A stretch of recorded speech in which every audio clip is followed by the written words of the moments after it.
my name is Andrew Leopard and I'm going to show you how to get professional results like this using EQ. Come on, let's hear you in this place. He won't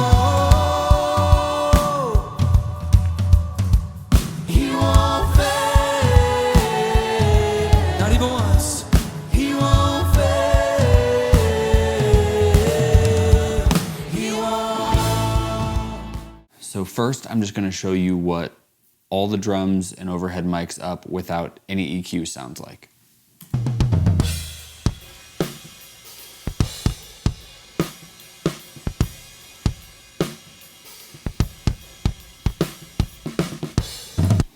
All right, not bad at all, but obviously it still needs to be processed. So let's pull everything down and start with the kick drum. We're gonna do a high pass filter up to about 38 Hertz. And then we're just gonna start scooping mid-range. So we're gonna take as much as we can out at about 285, and then we're gonna do the same really wide up at just about 2K. But now we need a little click, so we're gonna go to the high band at about 16, 17K, boost that up to about there, and then now it just needs some thud. And so we're gonna use the low band. All right, let's move on to snare drum. Snare top. Same deal, high pass filter up to about 120. So just as a general rule, when placing a high pass filter, I like to look for the lowest fundamental and then have it basically start the high pass filter right there. So that point is ending right on that frequency, and that's why I picked that. All right, sounds a little boxy, so we're gonna take out a bunch of like 415, 417. And let's play that again, let's see. Need some air on it. Let's get, yep, that's better. All right, now it's a little clicky, so we're just gonna take a little bit out.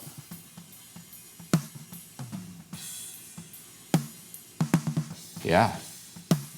All right, so that's snare top. So I have a microphone on both the top of the snare drum and the bottom. So now let's switch over to the bottom and see what we can do with that. All right, high pass filter again. Let's go somewhere in that range, 178, 180. And then I'm just gonna take some boxiness out. There we go, that's sounding better. Get a little bit of the crispy high end.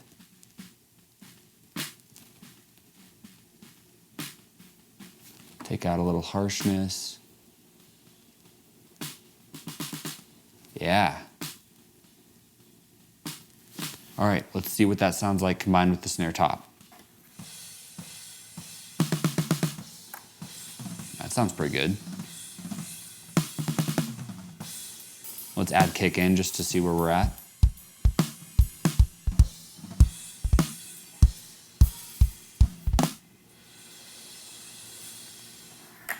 Awesome, let's move on to toms. All right, tom 1. Same idea. There's our fundamental there. So let's get this high pass filter up in front of it. Take a lot of boxiness out at like 400 or 500. All right, it still sounds a little hollow. So I'm gonna take some more out around 1.8K. And then I'm also gonna take a little of the high end off, just so it's a little more natural sounding. Yeah, sweet, tom 2. All right, same thing. High pass filter right up to that fundamental. This one, we're gonna take a bunch of this stuff out. And we gotta get some more of the higher part too. And now we need some more low end.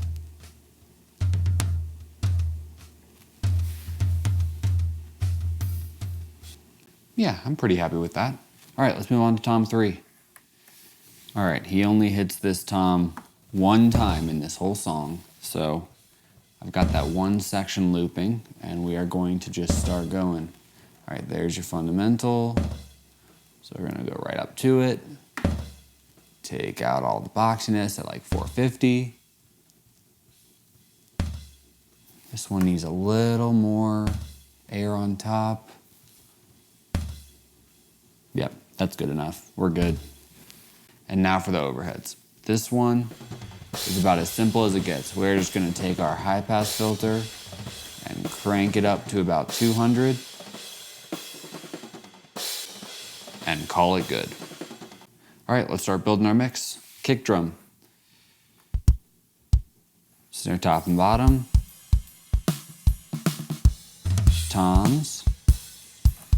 Overheads.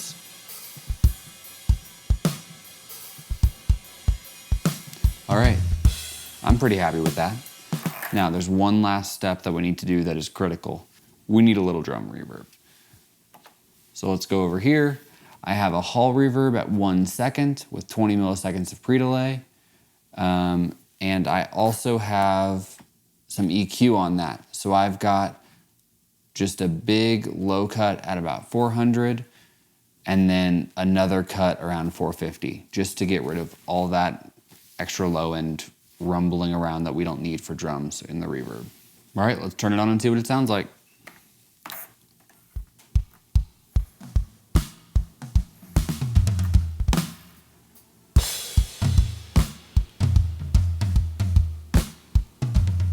All right, now I'm gonna show you how that fits into the full mix.